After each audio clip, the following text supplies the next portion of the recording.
There is a moment somewhere between year 5 and year 10 when an independent operator stops being someone who works in their business and starts being someone other people want to buy. This is a story about what happens when that moment arrives and you decide to keep the keys. I'm Drew. This is Main Street Operator.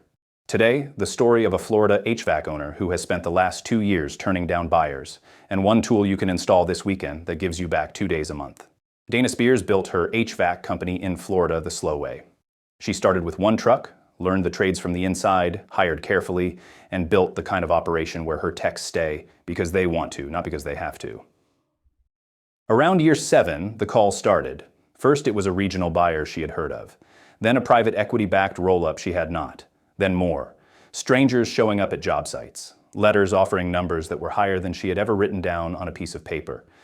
By her own description, she was getting approached so often that she had to start screening her own phone. The pressure was not just external. The math from the outside looked rational. Her industry was consolidating fast. Roll-ups in residential HVAC and plumbing have been one of the most aggressive private equity plays of the last 5 years. By the time you read this, residential home services platforms are trading at multiples that would have looked insane a decade ago, and one of the largest in the country was just sold to Blackstone for $2.5 billion. The rational response, the spreadsheet response, was to take the call, take the offer, and walk away with money in the bank. Dana said no. Not once. Not loudly, but consistently. And the turning point in her story is not a single dramatic refusal. It is something quieter. She realized that the version of her company that a buyer was paying for, disciplined, well-run, full of techs who wanted to be there, was a version she had built precisely because she planned to keep it. Selling it to a roll-up would erase the thing that made it valuable. The techs would either leave or stop caring. The customers would feel the difference within a year. The number on the offer letter was a number on the offer letter. The asset that produced the number was the team and the way they worked. Sell the team to a buyer who runs every shop the same way, and the asset evaporates the day the deal closes. So she stayed. She doubled down on systems. She wrote down what only lived in her head. She trained a second in command. She locked in pricing power with a small set of commercial accounts that valued continuity over quarterly earnings. And when the next call came, the answer was easier. The lesson for an operator listening to this is not that you should refuse buyers. It is that there are now 2 strategic paths in any consolidating industry, and drift is not one of them.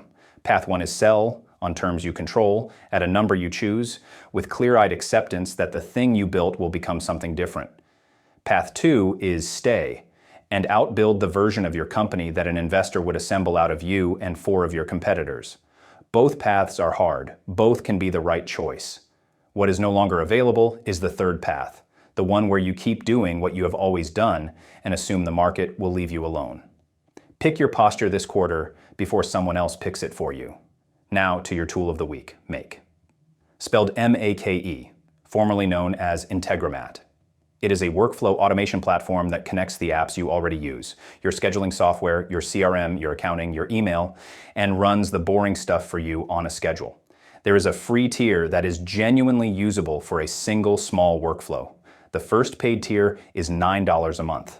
Setup time for your first useful automation, building it yourself with no developer, is roughly 4 to 12 hours, depending on whether you have used a workflow tool before. The reported outcome from operators who have run Make for at least a few months is a 20 to 30% reduction in time spent on administrative and data entry tasks each week.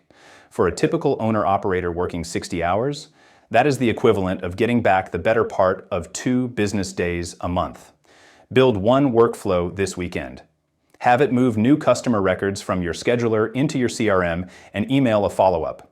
That is your starter. From there, the next 10 will take you half the time. I'm Drew. That is the week. Monday, I will bring you the next 3 stories from the world outside your business. Until then, take care of your people, build the thing only you can build, and watch the road.